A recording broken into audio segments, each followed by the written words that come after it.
My name's Claire, and I've I'm going to talk for a few minutes about what I've learnt from lockdown. So looking back to the beginning of lockdown, I was really keen to focus on God, get to know Him better, enjoy His presence, read my Bible and relate what I was reading to what was going on in the world and in my life. I wanted to learn more about God through what was going on, but I was clinging to the certainty that I had that God was good and for us, not against us. So what did happen? Throughout this time, my relationship with God has been on a bit of a roller coaster, constantly needing steadying, putting back on the right tracks, slowing down, loving the highs, but fearful in the lows. I really hate roller coasters, but this one was worth it. God was there constantly throughout, surrounding me and stabilizing me, so that His peace was maintained in me, more or less, throughout. This wasn't always in ways that I was expecting. Yes, I believe I did hear His voice, particularly when I was alone with Him in our garden, surrounded by the beauty and stillness of His creation. I felt as though we were walking together in the Garden of Eden.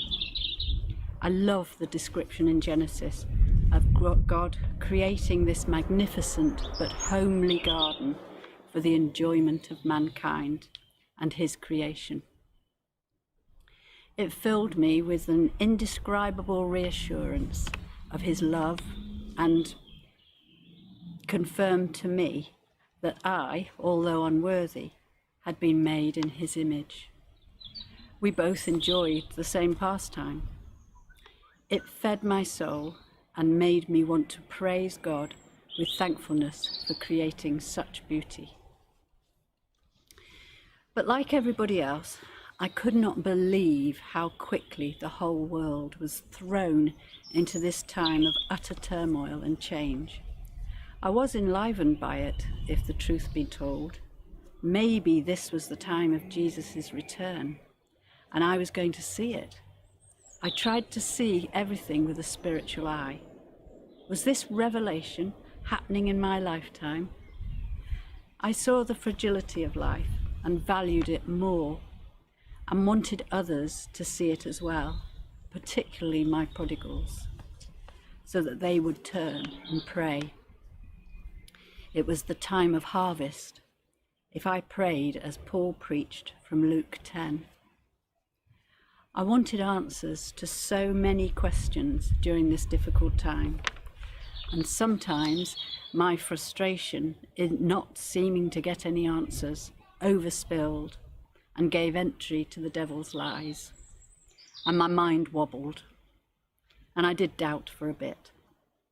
But I knew I would find God in what was happening if I kept my eyes above the waves, as Catherine advised in her sermon. I realised God was keeping me high up but safe on this roller coaster run through the encouragement and wisdom of my church family, my life group, the Equip group, and the Word preached every Sunday.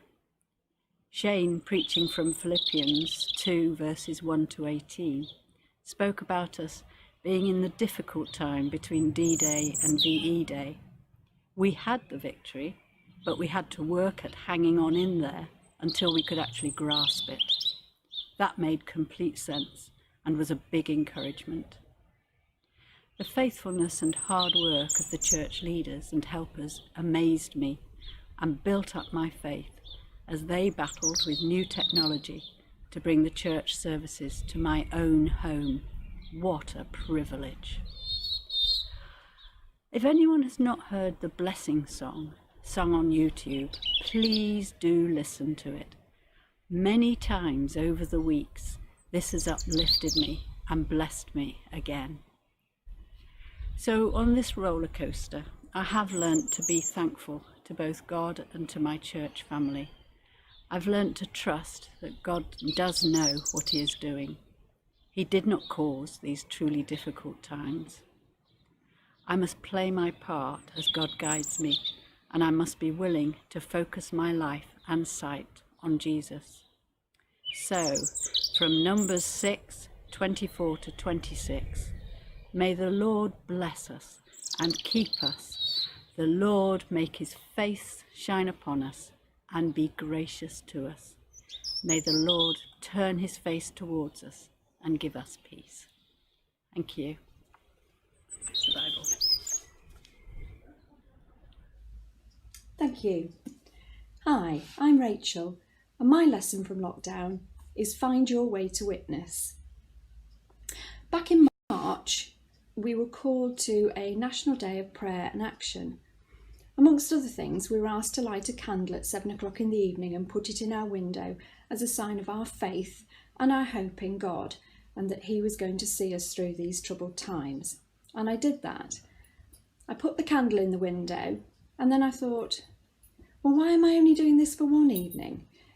Surely I need to demonstrate my faith and my hope that God will see us through this throughout the whole of this pandemic. So that's what I decided to do. The next evening, I lit my candle and I added just a short sentence that was going to demonstrate to everybody how much my faith means to me in normal times and in times of trouble. I think I probably put something like, Jesus is my superhero. And I've continued to light my candle every day since. I have to admit I haven't always managed to light it at 7 o'clock. Sometimes it's been a little bit later, but I have lit it and I have put it in the window and I have continued to post it to Facebook, and I've included a verse from the Bible or lyrics from a Christian song or just some sort of encouragement. I've even put days when I've really struggled and not always found it easy to keep going. But I think that's just as important to show to people that even though you're a Christian, life isn't always a bed of roses. It can still be really, really tough, maybe sometimes even tougher. I'm not a natural witnesser to people. I don't find it easy to talk to strangers, although my family will probably disagree with you on that one, because I do always seem to be talking to strangers in supermarket queues and in the park. But I've realised actually this is a really powerful way that I can witness to people who follow me and my friends and family on Facebook every day. And I can demonstrate how important Jesus is to me in my life. So my message is, everybody can witness. You just have to find your way to witness. Who's next? Morning everyone. Oh, thank you.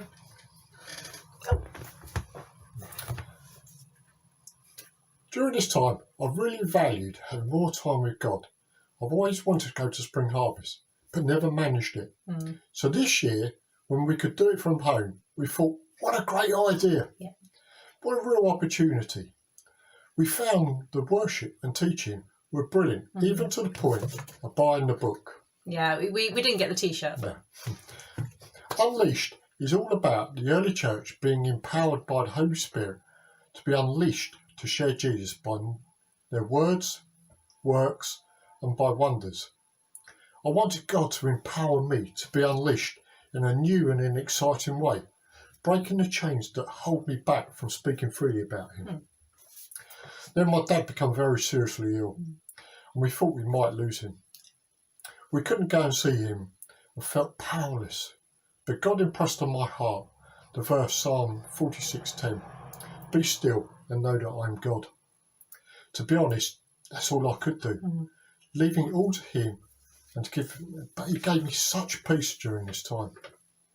I realised I couldn't do anything except the most important thing, which was to pray and leave it to him. Dad has improved a lot. But as the saying goes, I don't know what the future holds, but I know who holds the future. During this time, I've been amazed at how naturally I've been able to speak about Jesus to my dad and my brother in a way I've never been able to before. I've shared very openly about my faith and challenged them to talk to God and get to know him for themselves. God has created each one of us and has left his fingerprint on each of our lives. Mm. So I'm praying that God will open their eyes and their hearts to him. Yeah, be wonderful. Praise God. Yeah. Over Easter, we wanted to get some chocolate for our family. And so I tried to go on the Cadbury's website so I could send them something. And it told me that I was in a queue and there were 36,000, wait a minute, 36,700 people ahead of me in the queue. Wow. And when it was my turn, I'd have 10 minutes to get onto the internet, onto the website. Otherwise, I'd lost my place in the queue. Oh. Now, I did actually just leave the queue. I didn't get the chocolate. Sorry, guys. I'm not surprised. But it taught me a few things. It made me think, I can't believe how much time people are willing to wait for some chocolate. But also, it made me think how amazing it is that we don't have to queue to talk to God. No. That you can go straight into his presence, and that he's always there waiting to hear from us 24/7, and we don't lose our place in the queue. That's amazing. Yeah. And like Jeff said, I want to be unleashed to be more a witness for Jesus too. The book's been really good, and some of my thoughts have come from that. There's a bit that's from there, echoes the Bible. It says, the early church were an army who set their faces like flint to walk into the darkness. They shone with the power of the Holy Spirit and infected their area with the love of God in a life-transforming way. Amen. Yeah. Well, with this virus that we've seen, we can see how contagious it is and how quickly it spreads. And that, again, it made me think, how contagious are we with God's love and sharing Jesus? Would anyone catch it from us, if you like? But also, what stops us? Do we worry too much about what other people think? Yes. I know I do. And many of us, we measure our self-worth by such strange things like how many likes we get on Facebook or how many followers we've got on social media. Yeah. But, we are loved without measure by the creator of the universe, who will never leave us and never stop loving us. Yeah. The book says here, I like this, it says, now is the moment for our salt to bring flavour and our light to shine even more than normal. Brilliant. We have the most precious gift to offer people. Jesus is the answer. So let's take every opportunity to tell people about him. Amen. And, whatever we're going through at the moment, we need to remember that we know the end of the story. Jesus wins. Amen. Jesus wins. So surely he's worth sharing, isn't he? He is. He's what people need. Amen. Anyway, so bless you all. Bless you. Thanks for listening. Bye. Bye. Hello, I'm Steve. I've been working from home during lockdown instead of going into the office, and the work has just been as busy as ever. Now, one of the things that we learn from the Gospels, that one of Jesus' top 2 commandments is to love your neighbour as yourself. And clearly that doesn't just mean literally the neighbours on your street, but nevertheless it still applies to them. And where we live over the past couple of years, there's been quite a lot of movement on the street, a lot of people coming and going, and because of that we've not really got to know some of the new owners. In short, life was just too busy, but then coronavirus has changed all that. We've had a VE Day street celebration, all socially distanced, of course, and then every Thursday, as we've gone out to clap for our carers at 8 o'clock, we've then had conversations across the road with neighbours in the street, and there's been a real spirit of community. Everyone's looking out for each other, and we've been able to have some good conversations with them, and we've shared some of the things that happen at the church. So that's been a real positive. So that's been my experience and my takeaway from lockdown, is to love your neighbour and try and be less busy. Thank you. Hi, I'm Hannah, I'm 18 and I'm filming in another room because my mum says my room is too messy to film in. This lockdown I've been working at Morrison's and I've just finished my A-levels. But what I wanted to talk to you about today was something that actually happened before lockdown was like even a thing, before coronavirus even existed. So in November my gran passed away quite suddenly. And then my brother went in for a major operation. And as you can imagine, that was like quite a big impact on the family. And after it was all over and Adam was out and he was okay, I was kind of like, all right, that's it, thank God, we can relax now. And God was like, no, something major is going to happen and it's going to affect your exams. So my brain was like, okay, so I'm either going to be terminally ill or dead. I basically went to worst case scenario. And when I was like trying to study for these exams, and I'm normally quite a studious person, I just couldn't motivate myself like at all. And I kept praying about it and praying about it. And God just kept saying to me, you're not going to need it. You're not going to need it. And I was like, lads, are you okay? Because of course I'm going to need this. These are major exams that are happening. And he just kept saying, no, you're not. No, you're not. And then coronavirus happened. And that was it. My exams weren't happening. I didn't need all that content I was trying to revise for and praying for motivation for. I didn't need it because my exams aren't happening. And that has kind of taught me that actually I need to put more faith in God and not just rely on my own understanding. There's a verse in Proverbs that says, like, you know, rely on God, don't lean on your own knowledge or something like that. And yeah, that's what lockdown has really taught me, that I do that a lot. And yeah, that needs to change. Yeah, thank you. Hi, I'm Amanda. I think my learning from lockdown is that God always has a plan and always equips you to deal with whatever is coming your way. My mum died before Christmas. We had to find a care home for my dad. But everything went smoothly. My son was taken into hospital.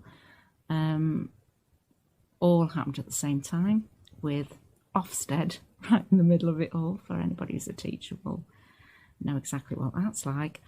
But everything worked out. Everything happened smoothly in the end. And all this happened before coronavirus. Didn't know anything about it. Hannah had said she felt something was big, was really going to happen, and what had happened so far wasn't it. And I prayed she was wrong. She wasn't wrong. She was right. But even in all of this, God looks after us. Just 3 days before we went into lockdown, I suspected I may have anemia. I just had a few symptoms that just weren't right. And so I went to the doctor, had a blood test, who said, get yourself to Mac Hospital. You do have anemia, it's so bad you need a blood transfusion. So I was there in Mac Hospital, just in the ward on my own, as they were preparing for the major incident of coronavirus, getting the ward ready, bringing in all the equipment that they'd need. And the nurses said, we're really scared. We were really scared, and I felt just seeing what was happening. But I could say to them, you know, I'll pray for you. We'll pray for you. Don't worry. This is going to be okay. I'll pray about that. And that was a real opportunity as well. So yeah, God always has a plan. He equips us, and his plan is always perfect. Even when things seem tough and you can't understand what's happening around you, he's always there. Thanks. thank you very much to the Bleakleys. Would you like to hand me the baton? Here we are. Thank you very much. So, here I am again. For my part, over the period of this lockdown, I have been also reflecting on the disease that's impacting our nation, and noting the way that it's spread and how it affects different age groups, for example, disproportionately the older age groups, but also affecting younger age groups as well. But also the knock-on effects, the increase in suicide, depression, even risk of dementia. Apparently it increases the risk of death by 29%. It's as bad as smoking 15 cigarettes a day and worse than obesity. And the condition I'm talking about, of course, is not COVID-19, but loneliness. And I have to say that during the lockdown, I've become more sensitized to the condition. I hasten to add, wouldn't consider myself lonely. After all, I have my wife with me, also 3 cats, but you can't have everything, can you? But as Chris Talbot said the other week, it's a myth that we're all in the same boat, and we certainly need to recognise that. The other thing about it, of course, is it doesn't just affect our local community or even our nation, but internationally. And if we look at our brothers and sisters in churches and persecuted church in other countries, we can see and maybe empathise a bit more, when somebody gets ostracised from their family or kicked out of their village or imprisoned or, put in a labour camp. The connections we have with them are so important, and I think this lockdown just helps us a little bit to place ourselves in those situations a little bit. I ran out of books to read the other week, and I went looking for one in the bookshelf, and I found this one that was given to me by my wife for Christmas, £1 from the charity shop. There's no expense spared in the Jones household. And it's this one, Terry Waite, Taken on Trust. And I guess there may be some millennials listening to this who might not know who Terry Waite is. He's actually a local lad, apparently born in Henbury and spent his childhood in Style. But to cut a long story short, he, after many different moves in his early career, ended up as envoy for the Archbishop of Canterbury, who at that time was Robert Runcie. And as such, he would have needed to have arranged all the tours that Robert Runcie went on and dealt with correspondence, etc. But it also enabled him to follow his passion, which was against injustice around the world, and in particular the hostages that were being kept around the world in places like Libya, Iraq and the Lebanon. And it's actually on a visit to Beirut in the Lebanon that he himself was taken hostage in 1987. And guess what? Spent 4 years in solitary confinement from 1987 to 1991. Blindfolded when people came in, chained to the floor. At one point he was beaten on the soles of his feet. In another place he was kept for a short period, was so wet that there was water on the floor, and he said he stopped counting at 140 mosquito bites on his left foot by the time he left. So severe hardships. And you think that you'd be able to learn a few lessons in isolation from a guy like that, wouldn't you? And you do. So, the first thing he actually did was say to himself, right, he's going to fast for at least a week to strengthen himself. And then he set himself 3 rules, if you like. And one was no self-pity, none was no false sentimentality, and also no regrets.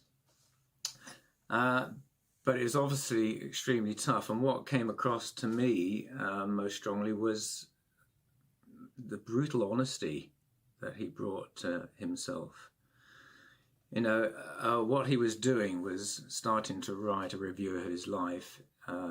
In fact, to write this book for when he came out in his head. And that required some self-evaluation. I know we're instructed to examine ourselves closely, but this took it to the nth level, I think. And he said at various points, you know, things like, you know, that you don't know the first thing about humility or love or compassion. You're just a small, frightened child, anxious to impress people. He doubted whether he was capable at all of any altruistic action.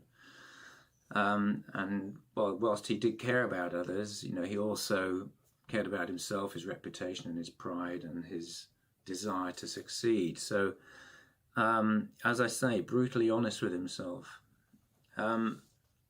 And you ask the question, well, how did he cope? Well, apart from the rules that he set himself, he also determined to pray regularly, although he admitted that he didn't actually feel the presence of God.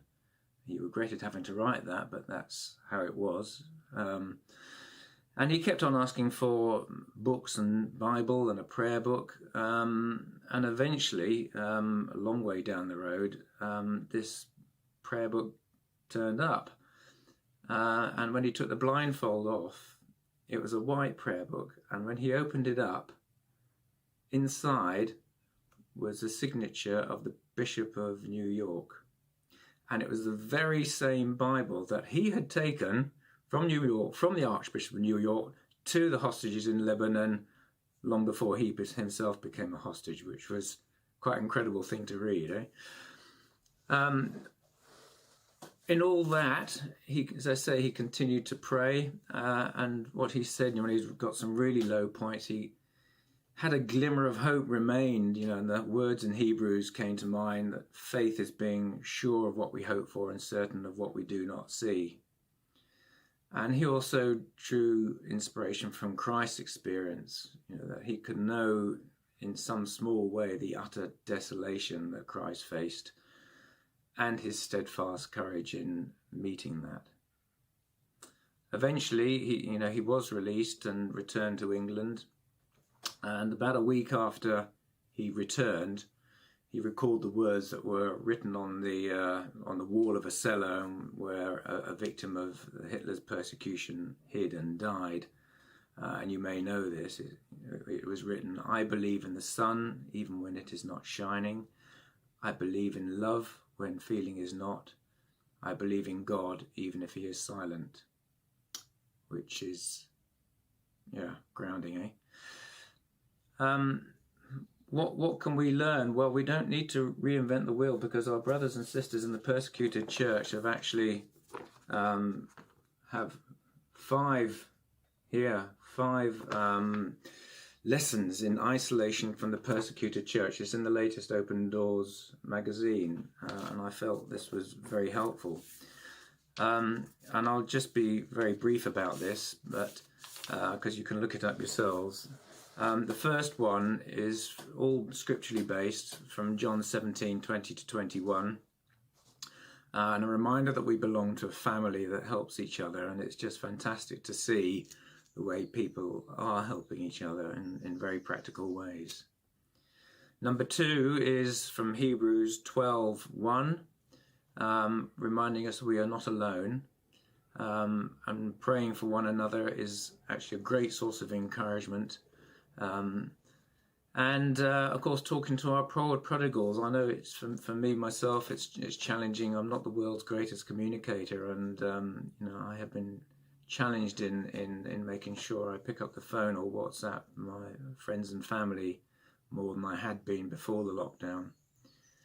Number 3 was from John 16:33, that God has overcome the world. So a reminder that in this world we will have trouble, but take heart, God has overcome it. Number 4, God is our refuge. It's from Psalm 121, verse 2. our help comes from the Lord. And of course, also we've been reading Psalm 91. God is our refuge and strength. We shouldn't be governed by fear. And lastly, from Psalm 9, verse 10, that God is trustworthy and we are not abandoned. Yes, it's often difficult to see how he is working, but we can pray for our eyes to be open to what he is doing in this time. So with that, I'm going to thank you and pass you back to Steve Hodge to end the service. Thank you very much, everybody. Bye.